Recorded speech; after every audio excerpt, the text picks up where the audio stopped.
नमस्कार साथियों, आपका अपने साइंस वाले धीरेन्द्र सर यूट्यूब चैनल पे स्वागत है। और इतने लंबे इंतज़ार के बाद अब फाइनली चल जा करके आपके बायोलॉजी की क्लास शुरू होने वाली है। इस बायोलॉजी की क्लास को प्लीज़ अंडर एस्टिमेट मत कीजिएगा। ये मत सोचिएगा कि इसमें तो बायोलॉजी साइंस के टाइप्स लगे हुए हैं, साइंस में बायोलॉजी है, बायोलॉजी जूलॉजी है, बॉटनी है, इसमें क्या करना है, इसमें तो कुछ करना ही नहीं है, तो कोई भी पढ़ा लेगा और हर कोई जानता भी होगा। ऐसा कुछ नहीं है। ये बायोलॉजी की या साइंस की इंट्रोडक्शन वाली क्लास है और इंट्रोडक्शन में सिर्फ आपको इतना हम बताएंगे कि इस पूरे चैप्टर में जो बायोलॉजी को हम कवर करने जा रहे हैं इसमें किन किन चीज़ों को कवर करेंगे। और कवर करने के बाद आपको इतना नहीं है कि केवल मान लीजिए जैसे हम रूट पढ़ा रहे हैं तो रूट में क्या पढ़ाएंगे, खाली रूट बता के छोड़ देंगे, ऐसा कुछ नहीं है। और इसमें आपको ये क्लास लंबा चलने वाली है, छोटी क्लास है नहीं। एक एक छोटी से छोटी चीज़ का यहाँ पे पोस्टमार्टम किया जाएगा, इसलिए आप लोग भरोसा करके ट्रस्ट करके इस क्लास को ले सकते हैं। और ये कॉम्पिटिटिव एग्ज़ाम के लिए भी ये क्लास आपकी बहुत ही अच्छी रहने वाली है। तो छोटे लेवल की क्लास, बच्चों वाली क्लास मान करके इसको अंडर एस्टिमेट आप मत कीजिएगा प्लीज़। इसको हमेशा जो है जब जब आपको ऑफर मिल जाए, वीडियो यूट्यूब पे पड़ी रहेगी, जब भी आपको ऑफर मिले देख लीजिए। 2-3 क्लास 4 क्लास लगातार कंटिन्यू आप देख लीजिए, फिर डिसाइड कीजिएगा कि ये क्लास आपके लिए काम की क्लास है या नहीं है। और रही बात कि हमारे बारे में, मान लीजिए अपना भी इंट्रोडक्शन हम दे देते हैं। मेरा नाम धीरेन्द्र यादव है। मैं अपना पता तो नहीं बताऊंगा यूट्यूब पे, लेकिन अपनी क्वालिफ़िकेशन के बारे में बता सकता हूँ। मेरी क्वालिफ़िकेशन, मैं इंग्लिश से बीए किया हुआ हूँ। बीए करने के बाद मैं बीटीसी किया हुआ हूँ। बीटीसी करने के बाद प्राइमरी और जूनियर का दोनों का जो है क्या नाम है, प्राइमरी और जूनियर दोनों का मैं टेट और सीटेट दोनों क्वालिफाई हूँ। उसके बाद मेरे बीएससी भी है, बीएससी के बाद बीएड है, बीएड करने के फिर बाद मैं सीटेट और टेट दोनों क्वालिफाई हूँ। तो क्वालिफिकेशन की कोई कमी नहीं है। पढ़ाने का भी 10 साल का एक्सपीरियंस है। और 10 साल का एक्सपीरियंस ये नहीं कहता है कि आप बायोलॉजी का या साइंस का टाइप पढ़ा करके और क्लास को ख़त्म कर दो, नहीं, ऐसा कुछ नहीं है। बच्चों को क्लास में पढ़ाने में क्या होता है ना, सिस्टमेटिक बुक में पूरा सिस्टम नहीं दिया हुआ है। कोई भी चीज़ पढ़ाते हैं तो पूरा सिस्टमेटिक नहीं दिया रहता है, और सिलेबस का इतना प्रेशर रहता है कि अच्छे से कोई भी टॉपिक हम समझा नहीं पाते हैं क्लास में। तो जो स्टूडेंट्स हैं क्लास में जो चीज़ें नहीं पूरा हो पा रही हैं, जिस चीज़ को हम एक्सप्लेन अच्छे से नहीं कर पा रहे हैं, लंबा टॉपिक नहीं, लंबा दूरी तक नहीं ले जा पा रहे हैं, डीप नहीं जा पा रहे हैं, वो सारी चीज़ें अब आपको यूट्यूब पे मिलेगी। ये मेरी पहली क्लास है, अगर कोई गलती हो जाती है तो उसके लिए क्षमा करिएगा। अब थोड़ा सा हेजिटेशन तो होता ही है, पहला क्लास है। तो ना तो हमारे अंदर किसी प्रकार के क्वालिफिकेशन की कमी है, ना तो एक्सपीरियंस की कमी है। बस कमी ये है कि ये यूट्यूब पे आना और पढ़ाना ये अभी पहली बार कर रहे हैं, तो थोड़ा बहुत दिक्कत हो सकती है। लेकिन इतना आपको वादा तो करते हैं कि कंटेंट में आपको किसी भी प्रकार की कोई कमी नहीं नज़र आएगी। रिकॉर्डेड वीडियो पड़ेगा, ज़रूरत पड़ने पर अभी लाइव आना हमको जो है थोड़ा सा प्रोसेस में है। लाइव अभी हम नहीं आ पाएंगे, लेकिन कोशिश करेंगे जल्द ही लाइव जो है क्लास आप लोगों को कंटिन्यू मिलती रहे। तो चलिए क्लास शुरू करते हैं। क्लास शुरू करने में सबसे पहले हमारा जो टॉपिक है हमको समझना है, वो समझना है साइंस। साइंस क्या है, व्हाट इज साइंस, साइंस क्या है। आपको जब ये क्लास हम पढ़ाएंगे समझाएंगे तो बाइलिंगुअल क्लास चलेगी। हिंदी की क्लास भी इसी में, हिंदी के बारे में बताएंगे। जो भी टर्म्स हिंदी के आएंगे उनको इंग्लिश के आएंगे उनको हिंदी में भी हम एक्सप्लेन करते चलेंगे। चलिए शुरू करते हैं। सबसे पहले हम समझते हैं व्हाट इज साइंस। साइंस क्या है, विज्ञान क्या है। लोग साइंस तो पढ़ते हैं लेकिन साइंस का मतलब नहीं समझते हैं। अगर साइंस आपको अच्छे से समझना है और इसके बारे में जानना है तो हम अपने स्टूडेंट से हमेशा कहते हैं कि साइंस के कुछ टर्म्स होते हैं, छोटे छोटे टर्म्स। जब हम किसी चैप्टर को पढ़ते हैं उस चैप्टर में कुछ छोटे छोटे ऐसे टर्म्स आते हैं, ऐसे ऐसे वर्ड्स आते हैं जिनको हम डिकोड नहीं कर पाते हैं। और जब तक आप उन वर्ड्स को डिकोड नहीं करेंगे तब तक साइंस के बारे में आपकी नॉलेज कंप्लीट नहीं हो पाएगी। आप किसी प्रकार से अच्छे से साइंस को समझ नहीं सकते। तो अगर साइंस को अच्छे से समझना है तो इस सब्जेक्ट में आने वाले जो छोटे छोटे टर्म्स या छोटे छोटे जो वर्ड्स आते हैं उनको समझना बहुत जरूरी हो जाता है। अब जैसे समझना है आपको साइंस, तो साइंस के बारे में अगर हम बात करें तो व्हाट इज साइंस, साइंस क्या है, तो हिंदी मीडियम वालों के लिए तो बहुत आसान है, लेकिन उसको समझना बड़ा कठिन हो जाता है। साइंस है किसी वस्तु के सुव्यवस्थित, सुसंगठित तथा क्रमबद्ध ज्ञान को विज्ञान कहते हैं। अब सुसंगठित, सुव्यवस्थित तथा क्रमबद्ध, ये तीनों जो वर्ड हैं ये बहुत ही इंपॉर्टेंट है। और इंग्लिश मीडियम वालों का क्या है, science is a systematic knowledge, simply कह देते हैं science is a systematic knowledge. But systematic जो वर्ड है इसको समझना बहुत जरूरी हो जाता है।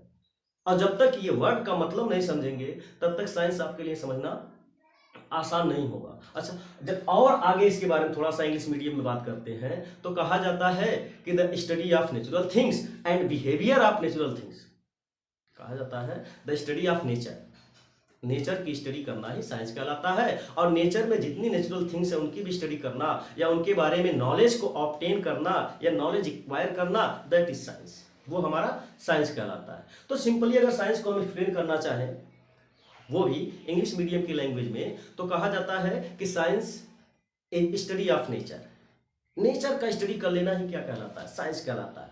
Then what about nature, nature क्या है, नेचर को जब तक नहीं समझ पाएंगे तो फिर साइंस उसी के बारे में तो स्टडी कहता है कि आप नेचर के बारे में स्टडी कीजिए, हम आपको साइंस की जानकारी हो जाएगी। तो नेचर क्या है, नेचर है जैसे कोई भी धर्म के लोग होते हैं वो कहते हैं कि भगवान, तो भगवान ने जो चीज़ हमको दे दिया है वही नेचर है। तो साइंस कहता है कि जो चीज़ हमको फ्री में मिल गई है, जिसको हमने बनाया नहीं, वो सारी चीज़ें जो होती हैं, जैसे धरती हो गई, आकाश हो गया, धरती पे ऑब्टेन जितने भी मिनरल्स हो गए, प्लांट्स हो गए, आपकी ह्यूमन बॉडी हो गई, ऑर्गेनिज्म हो गए, ये सारी चीज़ें क्या है, इनको कोई बनाया नहीं है, अपने आप नेचर ने हमको, अपने आप ये प्रोवाइड हो गए हैं, नेचर ने हमको दिया है। तो ये सारी चीज़ें क्या कहलाती हैं, नेचुरल थिंग्स कहलाती हैं। इन सबका स्टडी जब हम करने लगते हैं तो उसे हम क्या बोलते हैं, साइंस कहते हैं। ये चीज़ें व्यवहार कैसे करती हैं, अभी अब अगला है, अभी हमने बताया कि science of nature, study of nature, nature का जब हम स्टडी करते हैं तो उसे हम साइंस कहते हैं, ये तो सिंपल ही है। इसके आगे एक और टर्म है कि behaviour of natural things, natural things कैसे बिहेव करती है। जैसे चिड़िया है तो चिड़िया भी नेचुरल थिंग्स है और हम इंसान, हम भी नेचुरल थिंग्स है। लेकिन चिड़िया के अंदर क्या खूबी है कि चिड़िया अपना पंख हिला करके आकाश में उड़ जाती है। तो जब आकाश में उड़ती है तो उसके बॉडी में किसी तरह का मैकेनिज्म काम करता है, वो कैसे आकाश में उड़ पाती है। अगर ये सारी चीज़ें हम समझ पाते हैं सिस्टमेटिक, तो वो क्या कहलाता है, साइंस कहलाता है कि हम साइंस का स्टडी कर रहे हैं। और वहीं हम देखते हैं कि हम अपना हाथ हिलाते हैं तो आकाश में नहीं उड़ पाते हैं। तो ये मेरा बिहेवियर, वो बर्ड का बिहेवियर और हमारा बिहेवियर, दोनों में डिफरेंस है। इस डिफरेंस को जब हम स्टडी करते हैं, ये हमारा साइंस कहलाता है। समझ पा रहे हैं, कोशिश करिए समझने का। छोटा छोटा टर्म अगर हमारे समझ में आ जाता है तो वही हमारा क्या कहलाता है, साइंस कहलाता है। और साइंस ये छोटा टॉपिक नहीं है। साइंस को जब हम स्टडी करने लगते हैं, इस पूरे धरती पे, पूरे ब्रह्मांड में इतनी सारी चीज़ें हैं, सब चीज़ों का जब हम स्टडी करने लगते हैं तो स्टडी करना थोड़ा कठिन हो जाता है। और जब स्टडी करना कठिन हो जाता है तो हम कोशिश करते हैं कि उस स्टडी को आसान, जब भी हमारे लिए कोई काम कठिन लगता है तो हम सोचते हैं तो उसका कोई ऐसा तरीका निकाला जाए जिससे वो चीज़ करना हमारे लिए आसान हो जाए। और साइंस तो बिल्कुल कहता है कि चीज़ों को आसान करना ही साइंस कहलाता है। आसान कर पाते हैं अपने जीवन के रोजमर्रा लाइफ को, डेली लाइफ जो हमारा है उसको अगर हम आसान कर पाते हैं तभी तो साइंस का उपयोग है हमारे जीवन में। अगर आसान नहीं कर पाते हैं, पहले ज़माने में लेटर लिखते थे, लेटर लिख करके जाता था, उसके बाद एक हफ्ते बाद आता था, रिप्लाई आता था, तब तक इधर सारा काम हो जाता था। और अब क्या है, एक मैसेज करते हैं तुरंत हमको, तो ये साइंस का ही तो जो है बेनिफिट है। तो साइंस क्या, साइंस यही है कि हम इससे किसी अपने जीवन को आसान कर पाएँ, वही तो साइंस है। हालांकि इसका दुरुपयोग भी है, तो हम यहाँ पे सदुपयोग के बारे में सीखने वाले हैं। तो जब हम साइंस का स्टडी करना चाहते हैं तो साइंस में इतनी सारी चीज़ें हो जाती हैं कि इनको स्टडी करना थोड़ा कठिन हो जाता है। तो इसलिए हमें इसमें अलग अलग ब्रांच की आवश्यकता पड़ती है कि फलाने ब्रांच में जाएंगे तो ये चीज़ का स्टडी करना है, इस ब्रांच में जाएंगे तो इस चीज़ का स्टडी करना है। जैसे किसी दुकान में अगर आपने दुकान खोल लिया, अब दुकान खोलने के लिए आपको एक रूम चाहिए, रूम आपको मिल गया तो आप क्या सोचेंगे कि रूम मिल गया, दुकान खुल गई, सामान ला के भर दो।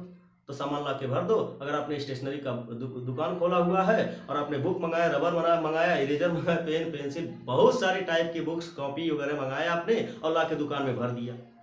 अब कोई बच्चा आया, कहा कि हमको एक छोटा सा रबर चाहिए, तो दुकान में खोज रहे हैं, 1 घंटा लगेगा। 1 घंटे के बाद एक रबर आपने दिया, तब तो कोई दूसरा है, कहा पेंसिल चाहिए, तो घंटे पर फिर पेंसिल खोजेंगे। तो खोजने में समस्या, दिन भर में आप देखा जाएगा कि 8 घंटा में एक सामान को खोजने में 1 घंटा लग रहा है, 8 घंटा तक दुकान आप खोल के रखें, 8 घंटा में 8 सामान बेचें, आपको क्या बेनिफिट मिलेगा, कोई बेनिफिट नहीं मिलेगा। तो दुकानदार क्या करेगा, अपने दुकान में अलग अलग रैक बनवाएगा और अलग अलग डिब्बे रखेगा, अलग अलग सामानों को अलग अलग जगह पे रखेगा। इससे क्या होगा, जब कोई व्यक्ति आएगा, सामान दुकान पे भीड़ भी हो जाएगी तो सामान वो इजीली क्या कर पाएगा, बेच पाएगा। तो इसे कहते हैं क्लासिफिकेशन ऑफ थिंग्स। वस्तुओं को क्या कर दिया, क्लासीफाई कर दिया कि अलग अलग जगहों पे अलग अलग चीज़ों को हमने रख दिया गया। क्लासिफिकेशन को हिंदी में वर्गीकरण कहते हैं। तो वो वर्गीकृत कर दिया या क्लासिफाई कर दिया ऑब्जेक्ट को, जिससे उन सभी सामानों को बेचने में क्या हो गई आसानी। तो सुविधा के लिए हमने क्या कर दिया, उसका क्लासिफिकेशन किया। सेम टाइप से यहाँ भी होता है। साइंस को जब हम स्टडी करना चाहते हैं, सभी चीज़ों को एक साथ स्टडी करते हैं। चिड़िया के बारे में हो गया, पेड़ पौधे के बारे में हो गया, इंसान के बारे में हो गया, कोई किसी चीज़ का मैकेनिज्म हो गया, फैन कैसे काम कर रहा है, फाइटर जेट कैसे काम कर रहा है, मिसाइल कैसे काम कर रही है, इन सारी चीज़ों को जब हम स्टडी करने लगते हैं तो हमको परेशानी होती है। एक साथ स्टडी कर पाना इनके लिए थोड़ा सा हमें कठिन हो जाता है, परेशान हो जाते हैं, नहीं हो पाता। तो इसलिए हमने क्या किया, साइंस के अलग अलग ब्रांच में हमने डिवाइड कर दिया, जिसमें से इसकी पहली ब्रांच जो होती है फिजिक्स होती है, भौतिकी। इसके जो फादर हैं, इसके जो जनक माने जाते हैं, गैलीलियो को माना जाता है, लेकिन अभी हम इस पर डिस्कस नहीं करने वाले हैं। आगे चल के इसकी और इसकी केमिस्ट्री के जनक जो हमारे होते हैं ये लेवेसिये हैं।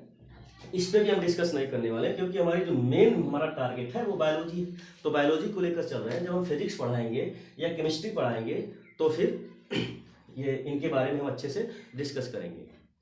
ये हमारे लिए थोड़ा बायोलॉजी चैलेंजिंग है, क्योंकि मेरे सब्जेक्ट में कभी भी बायोलॉजी रहा नहीं। हम बीएससी किए हैं तो फिजिक्स केमिस्ट्री मैथ से बीएससी किए हुए हैं, तो इस वजह से फिजिक्स और केमिस्ट्री पढ़ाना मेरे लिए आसान है, दिक्कत नहीं है मुझको पढ़ाने में। मैं फिजिक्स और केमिस्ट्री बहुत अच्छे से एक्सप्लेन कर सकता हूँ। मेरे लिए चैलेंजिंग टास्क क्या है, ये बायोलॉजी। अगर आप लोग देखेंगे कि बायोलॉजी की क्लास अगर मैं अच्छे से ले पा रहा हूँ तो आप अच्छे समझ पाएंगे कि जो व्यक्ति बायोलॉजी, जिसका सब्जेक्ट ही नहीं रहा है, अगर वो बायोलॉजी अच्छे से एक्सप्लेन कर पा रहा है तो आप इमेजिन कर लीजिएगा कि फिजिक्स और केमिस्ट्री हमसे चलेगा या नहीं हो पाएगा। ठीक है, तो ध्यान दीजिए। तो फिजिक्स और केमिस्ट्री पे हम डिस्कस नहीं करने वाले हैं, भौतिकी और ये रसायन विज्ञान इसको बोलते हैं। हमारा मेन टारगेट क्या है, बायोलॉजी। बायोलॉजी क्या होता है, साइंस में बहुत सारी चीज़ों को स्टडी करते हैं। जैसे फिजिक्स में हो गया मैकेनिज्म, जैसे कोई मशीन वगैरह, मशीनरी चीज़ों के बारे में स्टडी करते हैं तो फिजिक्स हो जाता है। ये भी तो मशीनरी चीज़ें भी तो साइंस के अंतर्गत आती हैं। यहाँ पे अगर रसायन की बात करते हैं, किसी दवाई वगैरह के बारे में, केमिकल्स वगैरह के बारे में स्टडी करते हैं तो ये हमारा रसायन विज्ञान हो जाता है, केमिस्ट्री हो जाता है। लेकिन बायोलॉजी कहता है कि हमें अगर आपको स्टडी करना है तो लिविंग थिंग्स में आना पड़ेगा। जितनी लिविंग थिंग्स होती हैं इस संसार में, जितनी भी लिविंग थिंग्स हैं, जिसमें जान है, जिसमें लाइफ है, उन सबका जब हम स्टडी करते हैं तो उसे हम क्या बोलते हैं, बायोलॉजी बोलते हैं। और बायोलॉजी के जो फादर माने जाते हैं, बायोलॉजी की शुरुआत करने वाले को ही इसका कहा जाता है, फादर कहा जाता है। ये अरिस्टोटल, इंग्लिश में अरिस्टोटल बोलते हैं, हिंदी अरस्तु बोलते हैं। ये अरस्तु है बायोलॉजी और जूलॉजी दोनों के जो फादर हैं। बायोलॉजी और जूलॉजी, इस दोनों के फादर अरिस्टोटल यानी कि अरस्तु को माना जाता है। तो यहाँ से क्वेश्चन बना देता है कॉम्पिटिटिव एग्जाम में, सारे क्वेश्चन बना देता है, इनके फादर कौन है, इनके फादर कौन है, बायोलॉजी के फादर कौन है। तो बायोलॉजी और जूलॉजी याद रखिएगा, ये बहुत ही इंपॉर्टेंट क्वेश्चन है। बायोलॉजी और जूलॉजी के जो फादर हैं वो अरस्तु जी हैं। उसके बाद इसमें जब हम ऑर्गेनिज्म यानी कि जीवों का, जिसमें लाइफ होती है, उसका जब हम स्टडी करते हैं तो इसमें भी परेशानी आती है। इसको किस तरह से स्टडी, क्योंकि ऑर्गेनिज्म हमारे कई टाइप्स के होते हैं, यूनिसेलुलर, मल्टीसेलुलर, दुनिया भर के ऑर्गेनिज्म हमारे पाए जाते हैं। तो उन ऑर्गेनिज्म को जो हम बेसिकली स्टडी करना चाहते हैं तो इसलिए इस बायोलॉजी को हम दो कैटेगरी में डिवाइड कर देते हैं। एक को जूलॉजी कहते हैं और एक को बॉटनी कहते हैं। जूलॉजी में हम क्या करते हैं, जानवरों का स्टडी करते हैं, और बॉटनी में हम प्लांट्स का स्टडी करते हैं। ये जो एनिमल्स वाला पार्ट है, जानवरों वाला पार्ट है, थोड़ा सा इजी पार्ट माना जाता है, थोड़ा सा हमारे डेली चीज़ों में दिखता है, तो इसलिए इसको थोड़ा सा हम बाद में स्टडी करेंगे। सबसे पहले हमारा बॉटनी वाला पार्ट आता है। बॉटनी में हम किसको स्टडी करते हैं, वनस्पतियों के बारे में स्टडी करते हैं। और बॉटनी में जब सबसे पहले हम स्टडी करना चाहेंगे यूनिसेलुलर, मल्टीसेलुलर के बारे में अभी हम डिस्कस नहीं करने वाले हैं। यूनिसेलुलर वाला जब पार्ट चैप्टर हम शुरू करेंगे तो वहाँ पे अच्छे से उनके बारे में डिस्कस किया जाएगा। पहले सेल वगैरह पढ़ा लें, उसके बाद यूनिसेलुलर ऑर्गेनिज्म या माइक्रो ऑर्गेनिज्म के बारे में हम डिस्कस करेंगे। चिंता मत करिए, ये क्लास जब शुरू हो गई है तो पूरा आप लोगों को अच्छे से जितनी भी बेसिक नॉलेज होती है class 10th up to class 10th इतनी तक की आपकी पूरी जानकारी क्लियर कर दी जाएगी। अगर बाद में आप कहेंगे कि ये भी फर्स्ट ईयर और सेकेंड ईयर 11वीं 12वीं तक का भी क्लास सर इस पर डाल दीजिए, तो हम कोशिश करेंगे वो भी डालेंगे। अभी फिलहाल हमारा टारगेट 10th तक के स्टूडेंट्स को जो है बेसिक नॉलेज देना है, तो ध्यान दीजिएगा। तो बॉटनी का जब हम स्टडी करते हैं, कैसे सुनिए, साइंस क्या है, study of natural things. Natural things का स्टडी करिए और वो नेचुरल थिंग्स का बिहेवियर क्या होता है इसको स्टडी करिए। ये हमारा साइंस हो जाता है। साइंस को स्टडी करने के लिए हमने 3 ब्रांच, मेन ब्रांच बना दिया हुआ है, फिजिक्स, केमिस्ट्री एंड बायोलॉजी। और जब बायोलॉजी का हम स्टडी करते हैं तो बायोलॉजी में कितनी ब्रांच आ जाती है हमारी, 2 मेन। हालांकि साइंस की बहुत सारी हजारों ब्रांच हैं, उससे कोई मतलब नहीं, मेन ब्रांच के बारे में बात करते हैं। बॉटनी की 2 ब्रांच आती है, एक जूलॉजी आती है और सॉरी बॉटनी की नहीं, बायोलॉजी की 2 ब्रांच आती है, एक जूलॉजी आती है और एक बॉटनी आ जाती है। तो ये हमारी जो जूलॉजी है इसके अंतर्गत हम जानवरों यानी कि जंतुओं का अध्ययन करते हैं, और बॉटनी के अंदर हम वनस्पतियों के यानी पेड़ पौधों का अध्ययन करते हैं। और ये जो हमारा बॉटनी होता है, इस बॉटनी में जब हम पेड़ पौधों का अध्ययन करते हैं तो बात आती है प्लांट्स की। प्लांट्स, पार्ट ऑफ प्लांट, जब हम प्लांट का स्टडी करेंगे तो प्लांट के बहुत सारे पार्ट होते हैं। इन सभी पार्ट्स के बारे में अच्छे से ढंग से हम लोग डिस्कस करने वाले हैं, इसलिए एक भी क्लास आप मिस मत करिएगा। अब आप सोचेंगे पार्ट्स ऑफ प्लांट्स में प्लांट्स के कितने पार्ट्स होते हैं? नीचे वाला जो सब जमीन के अंदर रहता है उसको हम रूट कहते हैं, जड़ कहते हैं। ऊपर रहता है तो उसको स्टेम कहते हैं, तना कहते हैं। जो बीच वाला हिस्सा होता है और उसमें जो ग्रीन कलर का होता है पत्ता होता है तो हम जानवर कहते हैं। फ्रूट, सीड, फूल सब हम जानवर करते हैं। तो आप पढ़ा क्या रहे? नहीं, ऐसी बात नहीं। जब हम पार्ट्स ऑफ प्लांट्स का स्टडी करते हैं तो पार्ट्स ऑफ प्लांट में सबसे पहला जो पार्ट हमारा आता है रूट्स आता है। तो इस क्लास में थोड़ा बता देते हैं कि इन सब चीज़ों में हम क्या, जो एक समरी आप लोगों को पेश कर देते हैं, इन सब चीज़ों के बारे में हम क्या डिस्कस करने वाले हैं। जैसे ही हम रूट्स के बारे में डिस्कस करेंगे तो रूट की सबसे पहले हम कैरेक्टरिस्टिक्स बताएंगे कि रूट की क्या कैरेक्टरिस्टिक्स होती है, what are the functions of roots, roots के क्या कार्य हैं। हालांकि रूट प्लांट में लगा है तो उसका कोई कोई कार्य होता होगा ना।